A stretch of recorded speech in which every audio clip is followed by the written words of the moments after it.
So before the Discovery Channel show even started, your business, West Coast Choppers, was already a big success. I want to take you back to an early meeting you had that really seems to be, from what I understand, one of the key meetings of your career. The company's just kind of in its infancy, and you get a meeting with a company called Custom Chrome. Mm-hmm.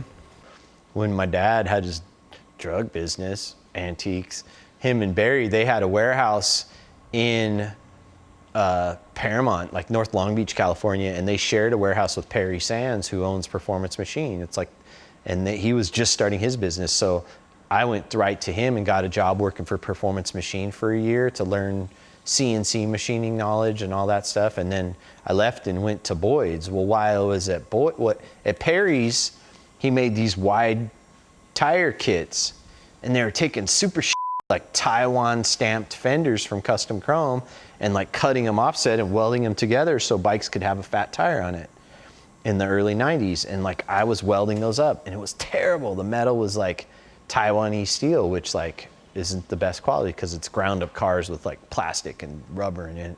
So when I went to Boyd's, I kind of kept thinking about a better way.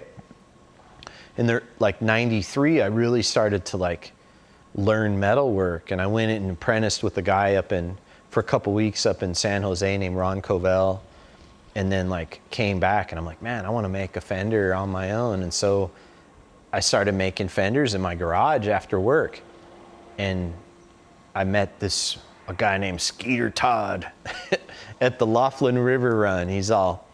And he worked for he worked for a company that was like the competitor of Custom Chrome. He's like, you should call Steve Fisk. I go, I'll buy as many as you can make, but anything else Fisk will buy too. And so it got crazy. I was like selling them for like $700 or $800 a piece, and I was like making $700 a week salary working for Hot Rods by Boyd, and then I was making 15 grand a week welding in my garage at night. And so then I started to sell to distributors so they could go global. Well, I have some Hell's Angel friends, like Custom Chrome requested it. Bought some fenders directly from me to look at them. Well, I have some Hell's Angel friends that I met when I was a bodyguard that are in like Singapore and China. He took the fenders and sent them right over there and tried to have them copied. Oh, wow. And like, what was your reaction when you found out? My friends knew. I was pissed. My friends sent them back, or said the Taiwanese turned it down because they're too hard. We can't make those. We can't do this here. And so they sent them back, and I knew about that, and he didn't know about it. And so we had a meeting, and he says, I told him, I said, hey, this is the price, and I want every one of these fenders to have my name on the inside of it, Jesse James, West Coast Choppers, like a brass tag. He said, he's all, why would we do that? He said, I can understand if your name was like Arlen Ness or one of the big names in the industry. I'm like, hey, you know what? Maybe someday I'll be big in the motorcycle industry, but that's just the way it's going to be. And he said, no. So I was like, all right. 2 weeks later, he called and agreed and sent me, and I can remember, this is like a pinnacle part of my business. I got I left Boyd's, I'm making fenders and building bikes on my own, and I got a fax machine in the shop. And that sound, like, the fax coming through, and I remember like $125,000 purchase order came over, and it was like just me. I didn't have any employees or nothing. I'm like, oh, how am I gonna do this?